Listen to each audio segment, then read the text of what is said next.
গ্রামের এক ছোট্ট বাড়িতে থাকত মা সালমা আর তার মেয়ে নুসরাত। সংসারে তাদের আর কেউ ছিল না।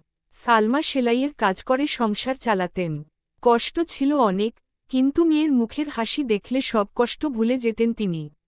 নুসরাত খুব মেধাবী ও শান্ত স্বভাবের মেয়ে ছিল। প্রতিদিন স্কুল থেকে ফিরে মায়ের কাজে সাহায্য করত। রাতে পড়াশোনা করার সময় সে দেখত তার মা ক্লান্ত শরীর নিয়ে সেলাই মেশিন চালিয়ে যাচ্ছেন। তখন তার মন খারাপ হয়ে যেত। একদিন স্কুলে একটি রচনা প্রতিযোগিতার আয়োজন হল। বিষয় ছিল আমার জীবনের শ্রেষ্ঠ মানুষ। নুসরাত তার মাকে নিয়ে লিখল। সে লিখল, আমার মা আমার পৃথিবীর সবচেয়ে সাহসী মানুষ। তিনি নিজের সুখ ত্যাগ করে আমাকে বড় করছেন। আমি বড় হয়ে মায়ের সব কষ্ট দূর করতে চাই। রচনাটি প্রথম স্থান অর্জন করল। পুরস্কার বিতরণ অনুষ্ঠানে নুসরাতকে মঞ্চে ডাকা হল। সে সবার সামনে বলল, এই পুরস্কার আমার মায়ের। তিনি না থাকলে আমি কিছুই হতে পারতাম না। সেখানে উপস্থিত সবাই হাততালি দিল। সালমার চোখে আনন্দের জল চলে এলো। তিনি কখনো ভাবেননি যে তার ছোট্ট মেয়ে তাকে এতটা ভালোবাসে।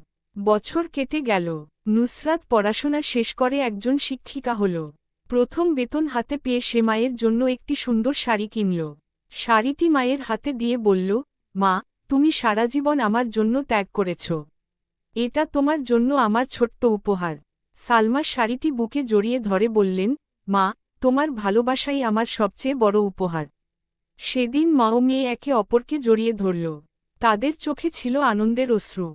তারা বুঝেছিল, পৃথিবীর সবচেয়ে সুন্দর সম্পর্কগুলোর একটি হল মা ও মেয়ের সম্পর্ক, যেখানে ভালোবাসা, ত্যাগ আর বিশ্বাস কখনো শেষ হয় না।